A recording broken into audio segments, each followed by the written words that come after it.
Today I will spoke about management of the self. I have entitled this presentation Self-Wisdom, and I will explain myself later, but first of all to increase a little bit the volume from my, okay, oops. Let's start. Today I have defined two new concepts, self-intelligence and self-wisdom. They're not with the meaning of auto-intelligence or auto-wisdom. Self-intelligence in this context means understanding by systematic observations the states, phases, and modulations of our own self. This is very, very important because the self is a compound phenomenon. Self-wisdom is the achievement of realizing I have called the middle way of the self for some or all instances of the self, and I will explain later what I am referring to. Three approaches of the self. Okay, let's center. Ordinary man operates in the mode only self. The self is substantial, existent.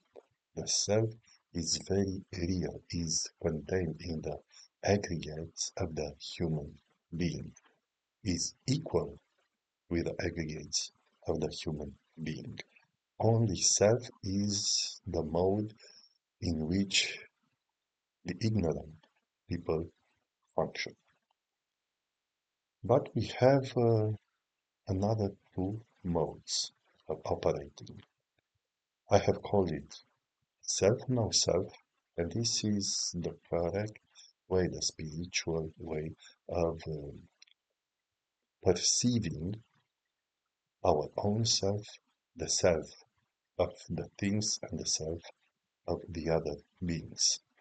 And we have also a third mode of operating I have called only no self. This is not a natural mode of operations, but is one induced by an excessive meditations on no self. And in some cases, in my opinion, in very deep traumas, could the self be very affected and disintegrated. That is like some, let's say, healthy, mental healthy problematic issue with only no self, and also could be induced by excessive meditation of no self. Practically could be uh, a misuse or a failure to maintain the equilibrium between self and non-self. What is self? Self fundamentally is attention, is an existential tension. But this self is not so real as it appears to be.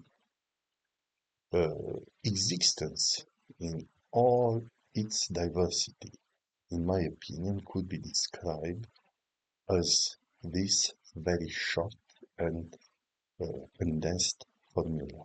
Self, no self. Self, no self. It is a paradoxically contradictory dynamic. I have put here more expressions related to this condensed expression, self, no self. Tension, no tension. In-breath, out-breath. Pressure, no pressure. Stress, relaxation. Stress, no stress. load, no load, burden, no burden, strain, no strain, day and night. This duality. So in this topic we will touch the duality of self, self and no self. Uh, paradox that paradoxical perception that we have achieved in order to understand in a very profound way the spirituality. Welcome to life. Self, no self, tension, no tension. Life is not only about tension, but it's also about relaxation, about no tension. This topic, right view, is borrowed from Buddhism, is one of the eight Magga. Magga is the right path, or the true path described by Buddhas in his Four Noble Truths. Truth of suffering, truth of origin, truth of cessation, and the fourth noble truth is the truth of path, the true path. And the right view is one of the eight true paths. So what is a right view? In my opinion, is realization of self, not self-perception, but it is a balanced view. It is positive self and negativation of the self, no self. In my opinion, Christianity could embed this concept of no self because this no self is very important to understand what it is because it neutralizes self-cherishing, philaphia, the cause of all sins, in the opinion of Saint Maximus the Confessor. No self, it is fundamental self-denial. Is the most profound way of self-denial. But in my opinion, it's not sufficient only to negate the self. We have to bring the self in the state of humility, and in the state of humility, this no self have to be applied to this smallest type of self. Humility is the smallest type of self, and the balanced self-non-self could be achieved in the state of humility, of, let's say, small self, the smallest self.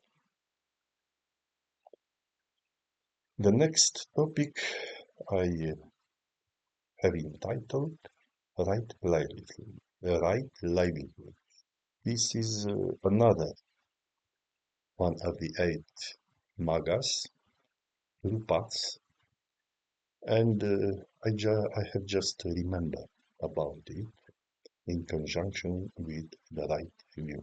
Right livelihood related to the right view uh, practically is leading a pure life, but in what sense? By maintaining day by day, day by night, night by night, the balanced view of self-know self to all aspects of our experience, to maintain the continuum of self-know self experience. So, what is no self? No self could be translated as emptiness of self, inner short emptiness. In Buddhist language, this is called anatta or shunyata. Anatta, no self. Atta means self, and atta negates the self. How is achieved in Buddhism this no self? Initially, this no self is not spontaneous. It's very difficult to achieve no self-directed by contemplations, let's say, of impermanence, because impermanence could induce realization of impermanence of phenomena could induce at some level, the emptiness of self. But the no self is not a natural achievement.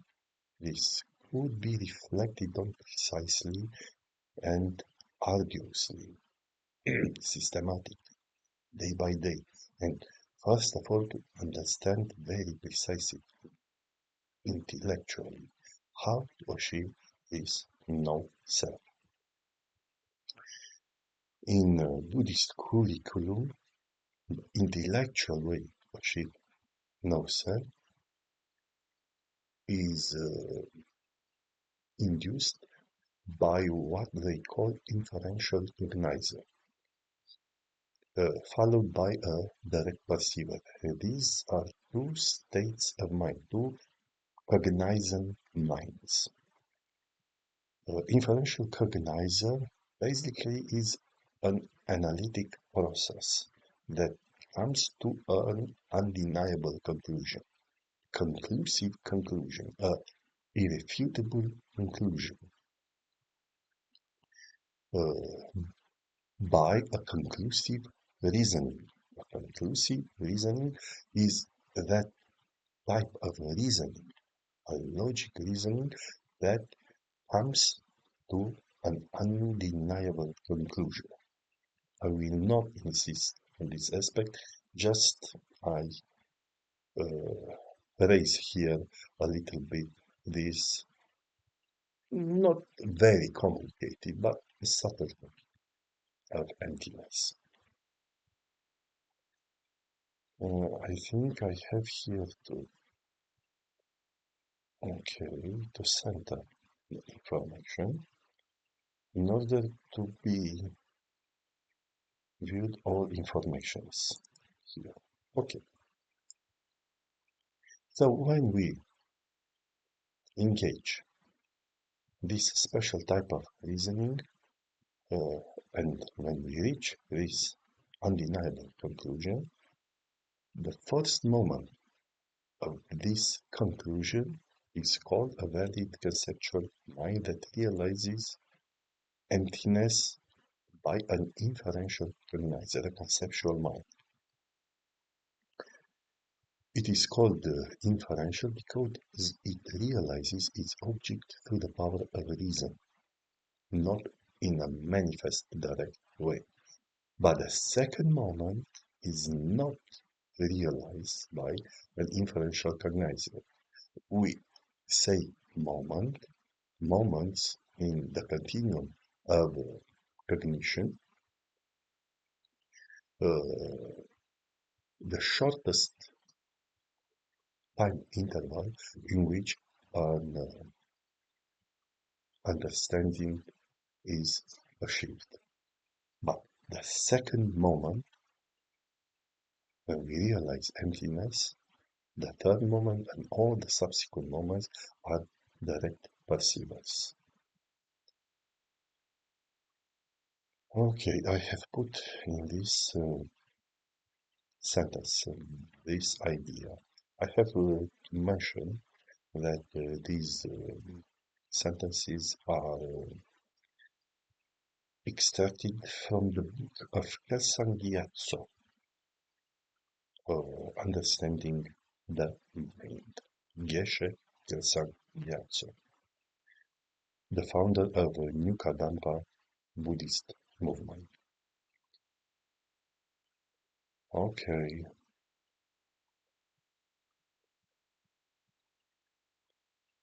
I have detailed here the topic of direct perceivers. The direct perceivers are three types: sense direct perceivers, mental direct perceivers, and spiritual direct perceivers.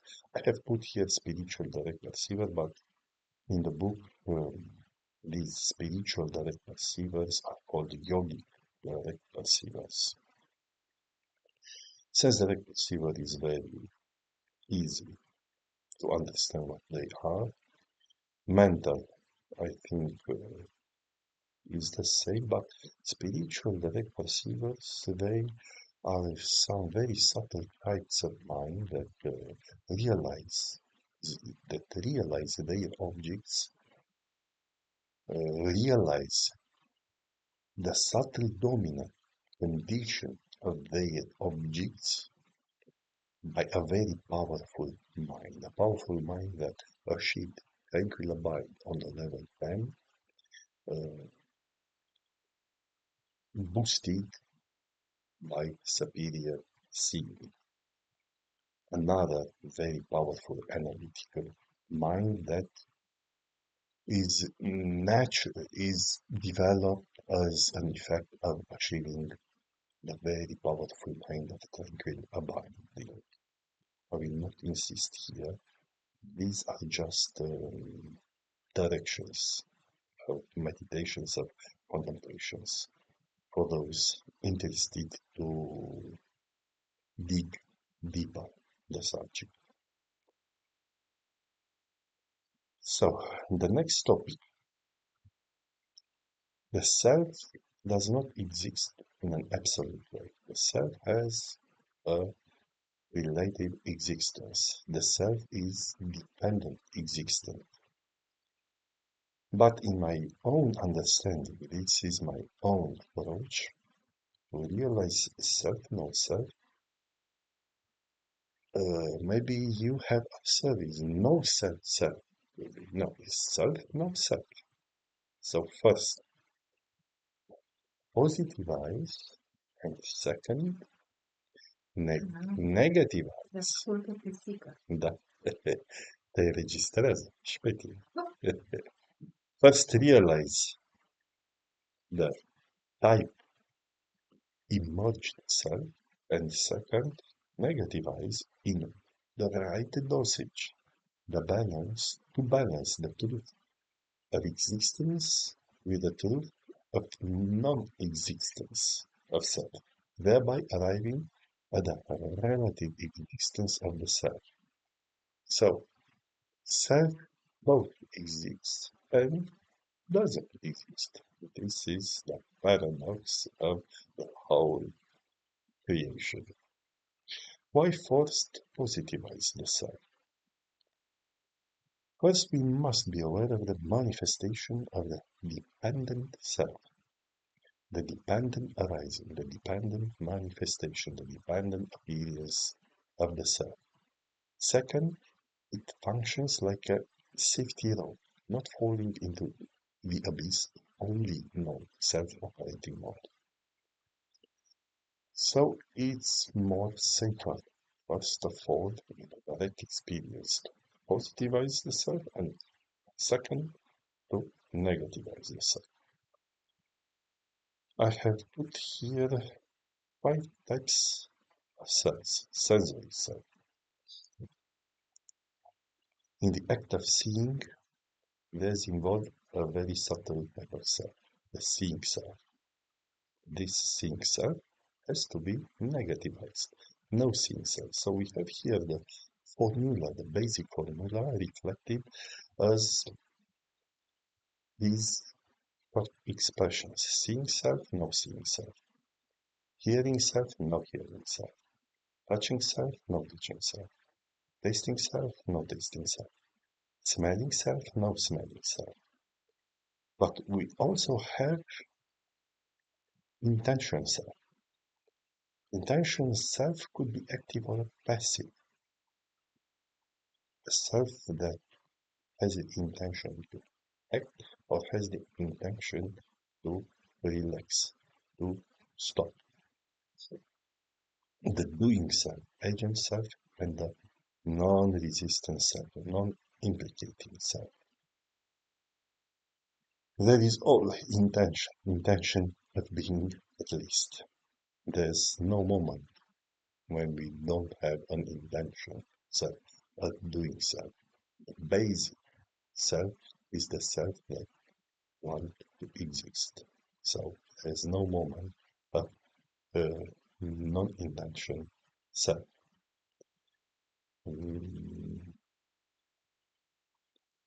So in this regard, we have to be careful that the doing self not be too strong and that the non-resistant self not be too dominant. We have to make a balance between the doing self and non-resistant self, the relaxing self. Another types of selves here is the impressed selves, impressed with desire, impressed with anger, impressed with fear, surprised and unsurprised self. Hmm. This is self-impressed by phenomena, by a sudden experience could surprise the self. But if we expect some reactions of some events, we can manifest an unsurprised self. Surprised self, unsurprised self. A self in relations with other people. We could be accepted, could be praised, accepted self, praised self, could be ignored self, rejected self, despised self, chastised self, punished self. What is the difference between small enlightenment and great enlightenment from this perspective? Small enlightenment cultivates only the equilibrium self-know self without, let's say, big profound developments of the self. A natural self in the daily activity, just see what kind of self emerge and apply the no self technique and achieve a good balance between self and no self. Great enlightenment is much more.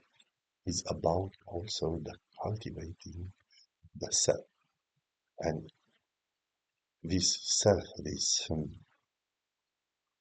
cultivated self should be also balanced by the, its counterpart, no self counterpart. I wrote here with respect with this self limits, because the self cultivation could be in the lower range, the smallest self in the active community, and the greatest self in the image of God, for example, but for Buddhists in the image of Buddha.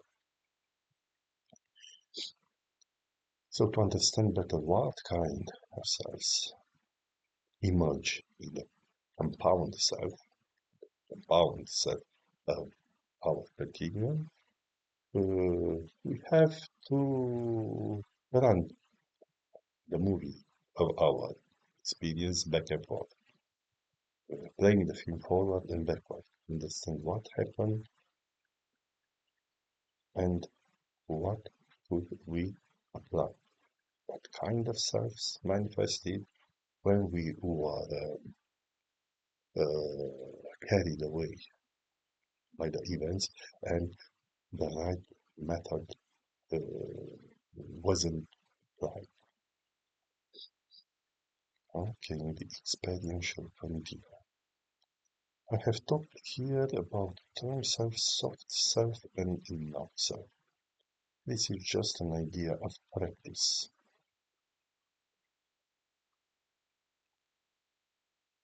Yes, the self, the only self, operating mode.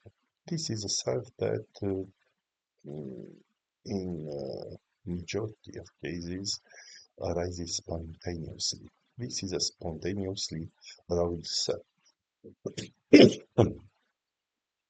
entering people operate only with this strong self. It's a type of strong self. It's an overwhelming self, overpowering self. It's a reactive self. How to tame this strong self in the process of achieving the balance between self and no self. So here I offer some solution. The trained ones soften the strong self with the soft self. What is this soft self? This is a little bit a non-resistant cell. It's a cell, but it's a cell prone to relaxation, prone to non-resistance. And this soft cell is softened with a non-resistant cell. And this bicompound cell, strong cell, soft cell, is balanced with the non-self counterpart. What a recognizer! In Buddhist traditions, the continuity of understanding is maintained by some, I put here a RAM memory called a recognizer. This is just an excerpt from Understanding the Mind, written by Geshe Kelsang Gyatso. So, a cognizer that realizes what has already been realized through the force of a previous valid cognizer. This is a recognizer. Which the function of a recognizer is to maintain the continuum of an understanding initially gained by a valid cognizer. I will not talk about this topic too much. I have already talked about information cognizer function. I can say here that the inferential cognizer function is to bring the man that contemplates some reasoning from form of correct belief to a state of undisputable realization, irrefutable realization. It is not a belief, but this is a determined state interior. This is a conviction from a belief to a conviction gained by logic, irrefutable reasoning. Moment in the context of understand Buddhist psychology, moment means the shortest time that takes to notice or realize an object. Important to mention here, Buddhas have no Raman, have no recognizers. They realize the existence in a fresh way, always in a fresh way. There's not some memory through, let's say, intermediate memory, intermediate mind, but always the contact with reality. It is simultaneously fresh, only through direct experience, a valid cognizer. It is called, I think, I don't remember now.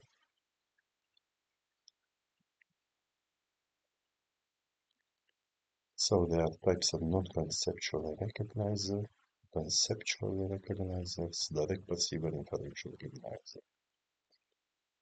Okay,